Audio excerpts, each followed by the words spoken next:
Skyrocketing youth unemployment rates, a lack of political influence and poor future prospects are some of the factors that are helping to explain the recent waves of protests.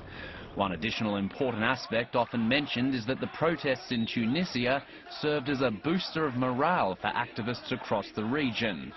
The protests in Egypt that toppled Mubarak's 30-year regime followed only days after similar demonstrations in Tunisia forced long-time President Zine al-Abidine Ben Ali to flee the country. The anti-government sentiment has now spread to Yemen, Jordan, Bahrain, Iran, Algeria, and there are now also reports saying that demonstrations have been held against the long-time rule of Libyan leader Muammar Gaddafi in the eastern city of Benghazi. So far, Jordan has dissolved the government and is set to form a new one. Yemen's president has vowed not to run for another term, while the government in Bahrain has vowed to give every family the equivalent of $2,700 in cash. Analysts such as the Palestinian Mahama Abu Sada say the revolutions in Tunisia and Egypt could occur in other countries in the region. I would imagine that this will impact many regions and many countries in the region, and we have already seen some steps taken by many leaders and many governments in the region to reform itself, to try to resort to democratic reforms and change of their government as a response to what had taken place in Tunisia and Egypt. Tarek El-Sonasi is the head of the diplomatic section of Egypt's weekly newspaper Al-Arem Al-Masai. He said that a domino effect could lead to a more democratic Middle East. You know, Egypt is the biggest country in the region and has a very good and vital role in all areas. So anything happened in Egypt automatically and normally make more effective in other Arab countries. We have a similar culture in Arab countries, similar culture in religious and in one place, and language and more, and history and more things.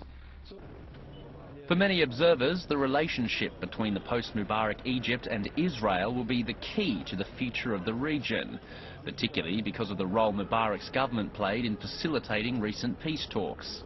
Israel is the one who is to lose a lot as a result of what is taking place, and I think that the chances of the peace process between the Palestinians and Israelis is going to get complicated unless Israel makes new concessions. It seems to me that peace is going to be very far away, and it's going to be up to Israel to make the big steps to make the big compromise with the Palestinians and the region in general.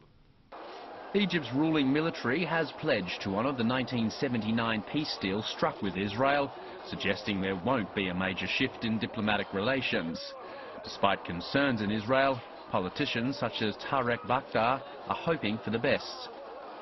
We would see a direct effect, basically, of this revolution towards the Palestinian issue.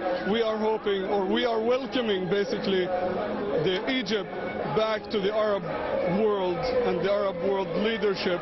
Personally, I don't think that Mubarak played such an essential role in bringing peace between the Israelis and the Palestinians. But at least there's a positive, basic positive attitude. First of all, the peace agreement between Israel and Egypt, that was pretty much an example to what we want to achieve in this region.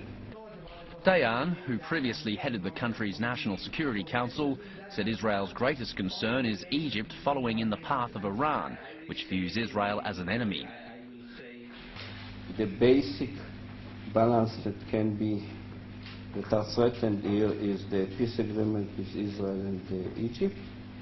A threat on death or changing this, violating this peace agreement can have a negative influence on the region, but the main threat is Egypt going, by the end of the day, toward the Iranian evil axis.